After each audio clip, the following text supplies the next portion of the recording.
How far can one wander from Porsche's vaunted 930 yet still wear the capital Turbo badge? The 2015 Cayenne Turbo is likely the answer. Cut from the same mid-cycle refresh cloth as the 6-pot Cayenne S, the Turbo adds a pair of cylinders to that model's equation.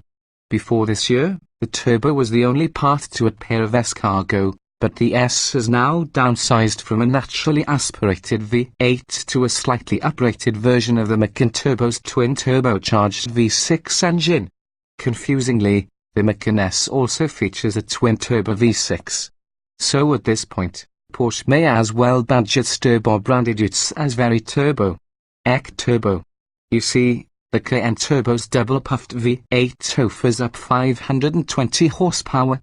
If you're keeping track, that's just about double the output of this original 911 Turbo. An 86 930 tip-tar scales at 3,040 pounds. The modern SUV adds literally a ton of additional mass, weighing in at an estimated 5,200 pounds.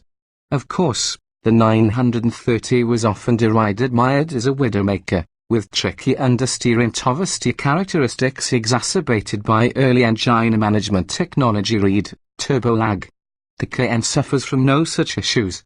The only eventful thing about wheeling the top-spec Porsche is the quickness with which the needle sweeps the Speedo's face.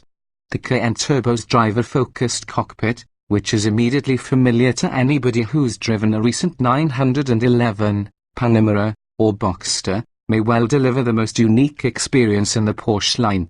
Unique because it's a little more like vehicles not built by Porsche.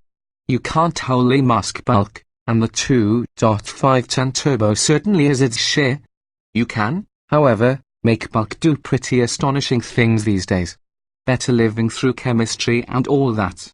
Although it's not as visceral an accelerative experience as the rippling and less expensive Range Rover Sport Supercharged, even as the Porsche is likely a tick quicker, the Turbo displays a composed serenity in situations where a BMW X5M would feel brittle and stiff.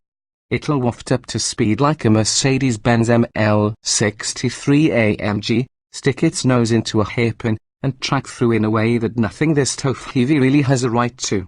While the Panamera Turbo gets Porsche's excellent PDK dual-clutch transmission, the Cayenne shares its motor makes do with an 8-speed slush box with a tendency to hammer home shifts punctuated by a chassis juddering thwonk.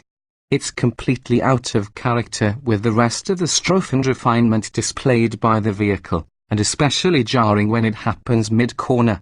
The unsettledness is an unmomentary thing, and the underpinnings are certainly capable of keeping the machine on course, but the behavior is slightly unnerving at speed. The trans, though, is the sole flaw in an otherwise wholly bulletproof suit of mountain warfare armor. Other entries in the Super SUV class demand your faith via mathematics. The Cayenne Turbo earns it by putting you immediately at ease on surfaces solid, slippery, and definable.